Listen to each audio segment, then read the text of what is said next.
Dictation शुरू होगा 5 second बाद।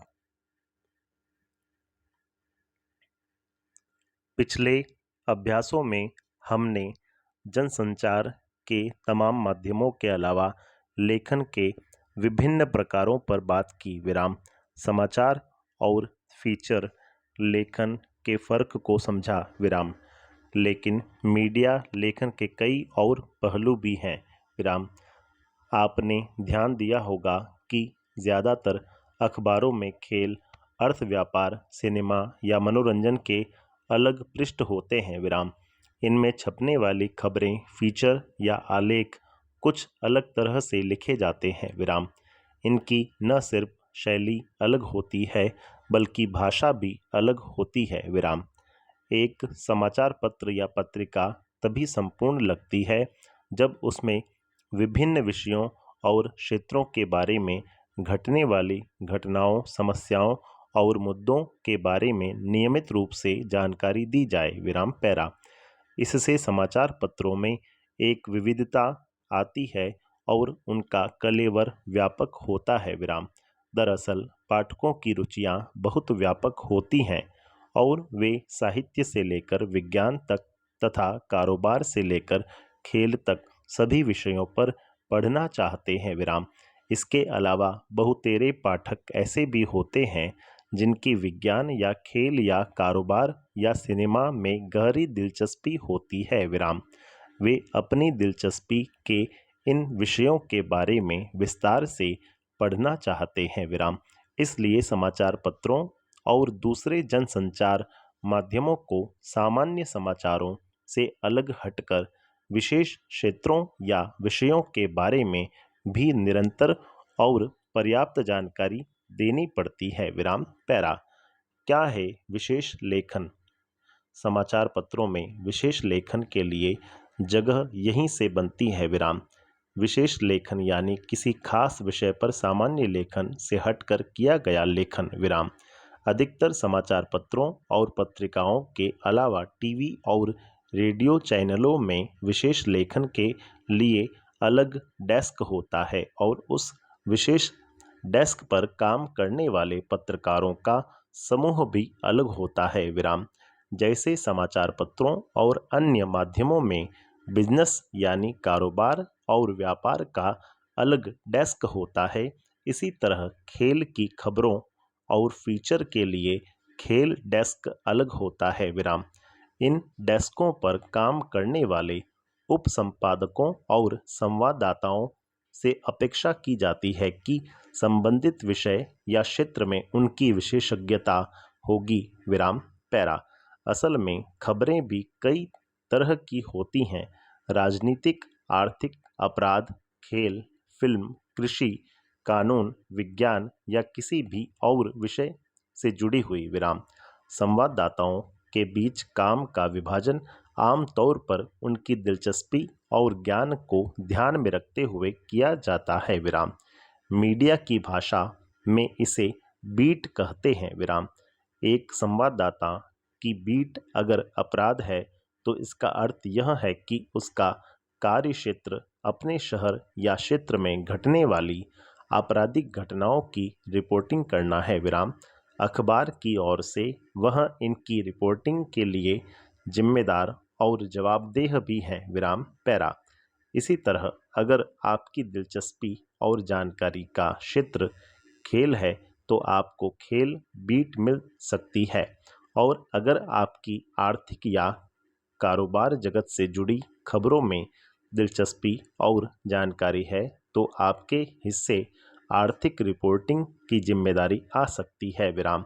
अगर आपको प्रकृति या पर्यावरण से प्यार है और इसके बारे में कुछ ज़्यादा जानकारी रखते हैं तो आपको पर्यावरण बीट मिल सकती है। विराम। लेकिन विशेष लेखन केवल बीट रिपोर्टिंग नहीं है। विराम।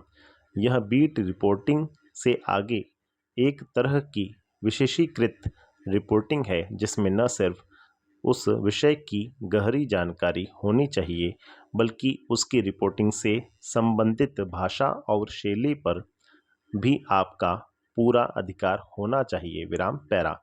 सामान्य बीट रिपोर्टिंग के लिए भी एक पत्रकार को काफ़ी तैयारी करनी पड़ती है विराम। उदाहरण के तौर पर जो पत्रकार राजनीति में दिलचस्पी रखते हैं या किसी खास राजनीतिक पार्टी को कवर करते हैं, उन्हें पता होना चाहिए कि उस पार्टी का इतिहास क्या है, उसमें समय समय पर क्या हुआ है, आज क्या चल रहा है, पार्टी के सिद्धांत या नीतियाँ क्या हैं, उसके पदाधिकारी कौन कौन हैं और उनकी पृष्ठभूमि क्या है, बाकी पार्टियों से उस पार्टी के कैसे रिश्ते हैं और उनमें आपस में क्या फ़र्क है, उसके अधिवेशनों में क्या क्या होता रहा है, उस पार्टी की कमियां और खूबियां क्या हैं, वगैरह वगैरह विराम। पत्रकार को उस पार्टी के भीतर गहराई तक अपने संपर्क बनाने चाहिए और खबर हासिल करने के नए नए स्रोत विकसित करने चाहिए विराम। किसी भी स्रोत या सूत्र पर आंख मूंद कर भरोसा नहीं करना चाहिए और जानकारी की पुष्टि कई और स्रोतों के जरिए भी करनी चाहिए विराम। यानी उस पत्रकार को ज़्यादा से ज़्यादा समय अपने क्षेत्र के बारे में हर छोटी बड़ी जानकारी इकट्ठी करने में बिताना पड़ता है, तभी वह उस बारे में विशेषज्ञता हासिल कर सकता है और उसकी रिपोर्ट या खबर विश्वसनीय मानी जाती है विराम पैरा। यह तो हुई बीट रिपोर्टिंग विराम, लेकिन बीट रिपोर्टिंग और विशेषीकृत रिपोर्टिंग में फ़र्क है विराम। दोनों के बीच सबसे महत्वपूर्ण फ़र्क यह है कि अपनी बीट की रिपोर्टिंग के लिए संवाददाता में उस क्षेत्र के बारे में जानकारी और दिलचस्पी का होना पर्याप्त है विराम। इसके अलावा एक बीट रिपोर्टर को आमतौर पर अपनी बीट से जुड़ी सामान्य खबरें ही लिखनी होती हैं विराम। लेकिन विशेषीकृत रिपोर्टिंग का तात्पर्य यह है कि आप सामान्य खबरों से आगे बढ़कर उस विशेष क्षेत्र या विषय से जुड़ी घटनाओं, मुद्दों और समस्याओं का बारीकी से विश्लेषण करें और पाठकों के लिए उसका अर्थ स्पष्ट करने की कोशिश करें विराम। जैसे अगर शेयर बाजार में भारी गिरावट आती है तो उस बीट पर रिपोर्टिंग करने वाला संवाददाता उसकी एक तथ्यात्मक रिपोर्ट तैयार करेगा जिसमें सभी ज़रूरी सूचनाएं और तथ्य शामिल होंगे विराम। लेकिन विशेषीकृत रिपोर्टिंग करने वाला संवाददाता इसका विश्लेषण करके यह स्पष्ट करने की कोशिश करेगा कि बाजार में गिरावट क्यों और किन कारणों से आई है और इसका आम निवेशकों पर क्या असर पड़ेगा विराम पैरा। यही कारण है कि बीट कवर करने वाले रिपोर्टर को संवाददाता और विशेषीकृत रिपोर्टिंग करने वाले रिपोर्टर को विशेष संवाददाता का दर्जा दिया जाता है विराम। लेकिन विशेष लेखन सिर्फ विशेषीकृत रिपोर्टिंग भी नहीं है विराम। विशेष लेखन के तहत रिपोर्टिंग के अलावा उस विषय या क्षेत्र विशेष पर फीचर, टिप्पणी, साक्षात्कार, लेख, समीक्षा और स्तंभ लेखन भी आता है विराम। इस तरह का विशेष लेखन समाचार पत्र या पत्रिका में काम करने वाले पत्रकार से लेकर फ्रीलांस पत्रकार या लेखक तब सभी कर सकते हैं विराम। शर्त सिर्फ यह है कि विशेष लेखन के इच्छुक पत्रकार या स्वतंत्र लेखक को उस विषय में माहिर होना चाहिए विराम। मतलब यह कि किसी भी क्षेत्र पर विशेष लेखन करने के लिए ज़रूरी है कि उस क्षेत्र के बारे में आपको ज़्यादा से ज़्यादा पता हो, उसकी ताज़ा से ताज़ा सूचना आपके पास हो, आप उसके बारे में लगातार पढ़ते हों, जानकारियाँ और तथ्य इकट्ठे करते हों और उस क्षेत्र से जुड़े लोगों से लगातार मिलते रहते हों विराम पैरा।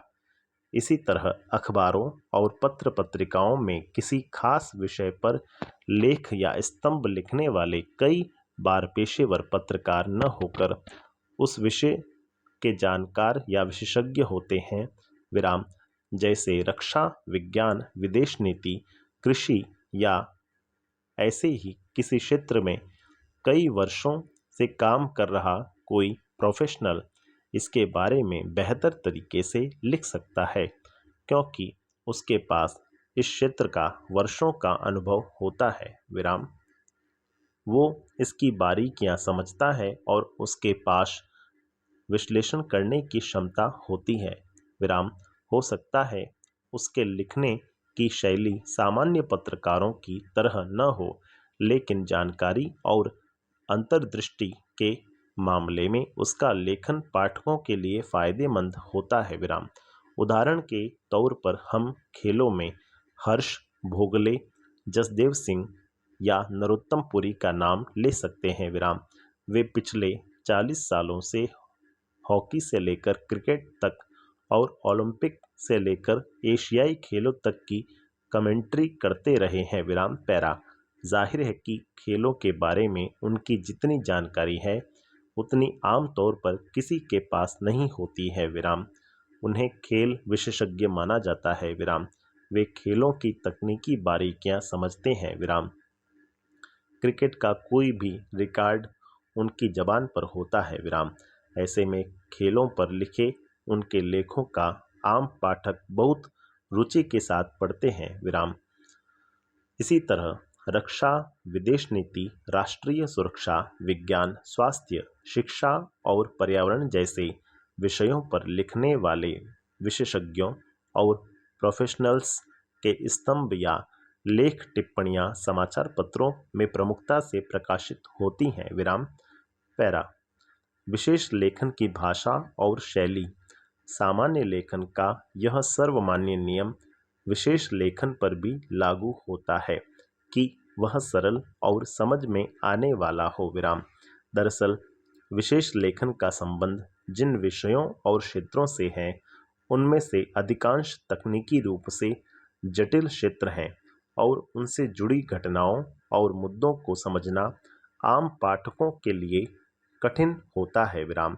इसलिए इन क्षेत्रों में विशेष लेखन की जरूरत पड़ती है जिससे पाठकों को समझने में मुश्किल न हो। विराम।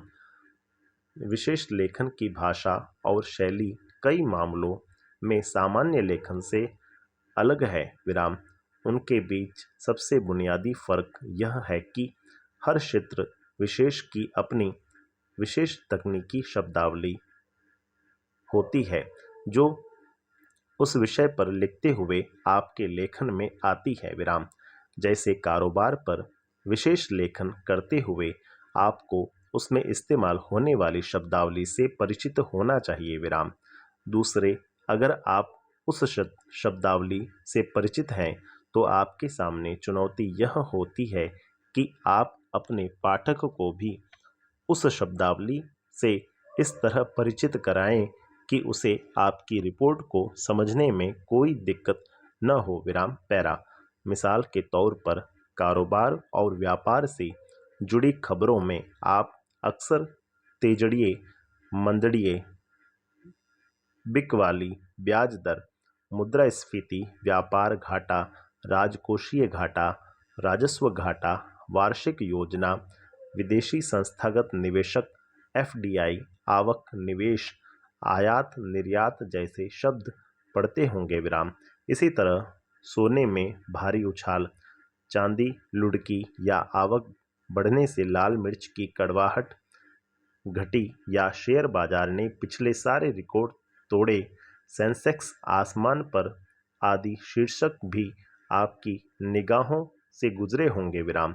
पर्यावरण और मौसम से जुड़ी खबरों के लिए उससे जुड़े खास शब्द मसलन पश्चिमी हवाई आर्द्रता, टॉक्सिक कचरा, ग्लोबल वार्मिंग, तूफान का केंद्र या रुख आदि शब्दों की ओर भी आपका ध्यान गया होगा। विराम।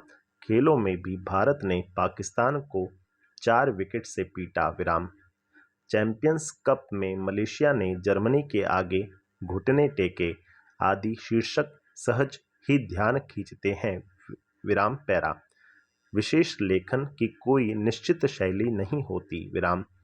लेकिन अगर आप अपने बीट से जुड़ा कोई समाचार लिख रहे हैं तो उसकी शैली उल्टा पिरामिड शैली ही होगी। विराम। लेकिन अगर आप समाचार फीचर लिख रहे हैं तो उसकी शैली कथात्मक हो सकती है विराम। इसी तरह अगर आप लेख या टिप्पणी लिख रहे हों तो इसकी शुरुआत भी फीचर की तरह हो सकती है विराम। जैसे आप किसी केस स्टडी से उसकी शुरुआत कर सकते हैं, उसे किसी खबर से जोड़कर यानी न्यूज पैग के जरिए भी शुरू किया जा सकता है विराम। इसमें पुराने संदर्भों को आज के संदर्भ में जोड़कर पेश करने की भी संभावना होती है विराम। पैरा।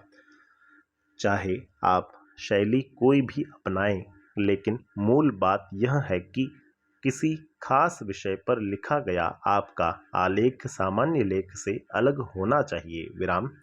एक बात और याद रखनी चाहिए कि विशेष लेखन को सभी पाठक नहीं पढ़ते और एक हद तक उनका पाठक वर्ग अलग भी होता है विराम। जैसे समाचार पत्र में कारोबार और व्यापक का पन्ना कम पाठक पढ़ते हैं, लेकिन जो पाठक पढ़ते हैं उनकी अपेक्षा सामान्य पाठकों की तुलना में अधिक होती है विराम, चूंकि वे उस विषय या क्षेत्र से जुड़े होते हैं। इसलिए उनकी अपेक्षा यह होती है कि उन्हें उन विषयों या क्षेत्रों के बारे में ज़्यादा विस्तार और गहराई से बताया जाए। विशेष लेखन के कई क्षेत्र हैं। आमतौर पर रोज़मर्रा की रिपोर्टिंग और बीट को छोड़कर वैसे सभी क्षेत्र विशेष लेखन के दायरे में आते हैं जिनमें अलग से विशेषज्ञता की ज़रूरत होती है विराम।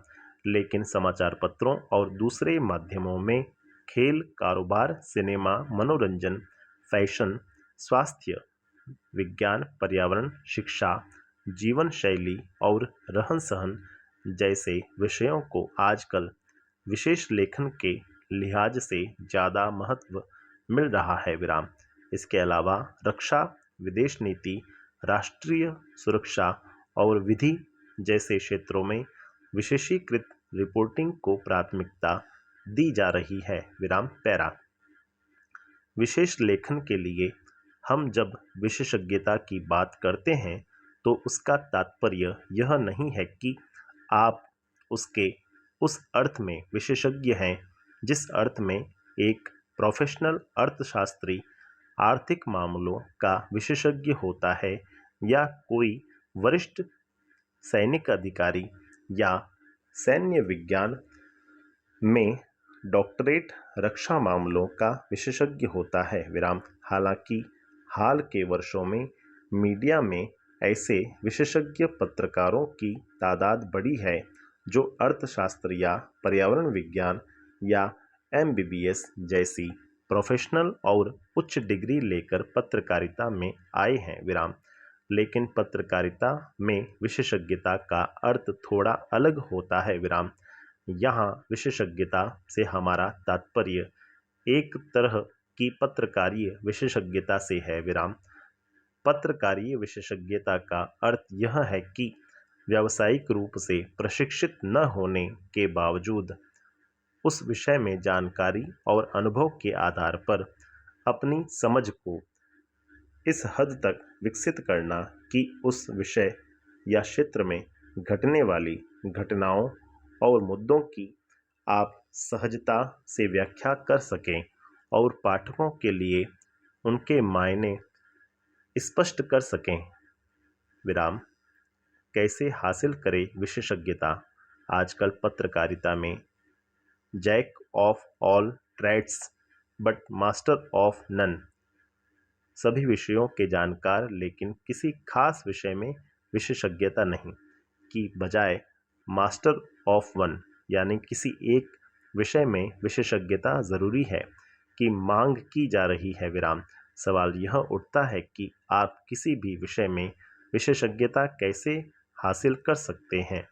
इस सिलसिले में सबसे ज़रूरी बात यह है कि आप जिस भी विषय में विशेषज्ञता हासिल करना चाहते हैं उसमें आपकी वास्तविक रुचि होनी चाहिए विराम। इसके साथ ही अगर आप उस विषय में विशेषज्ञता हासिल करना चाहते हैं तो बेहतर होगा कि आप उच्चतर माध्यमिक और स्नातक स्तर पर उसी या उससे जुड़े विषय में पढ़ाई करें विराम पैरा। इसके अलावा अपनी रुचि के विषय में पत्रकारीय विशेषज्ञता हासिल करने के लिए आपको उन विषयों से संबंधित पुस्तकें खूब पढ़नी चाहिए विराम। विशेष लेखन के क्षेत्र में सक्रिय लोगों के लिए खुद को अपडेट रखना बेहद ज़रूरी होता है विराम। इसके लिए उस विषय से जुड़ी खबरों और रिपोर्टों की कटिंग करके फाइल बनानी चाहिए विराम। साथ ही उस विषय के प्रोफेशनल विशेषज्ञों के लेख और विश्लेषणों की कटिंग भी सहेज कर रखनी चाहिए विराम। एक तरह से आपको उस विषय में जितनी संभव हो संदर्भ सामग्री जुटाकर रखनी चाहिए विराम। इसके अलावा उस विषय का शब्दकोश और इंसाइक्लोपीडिया भी आपके पास होना चाहिए संपूर्ण विराम।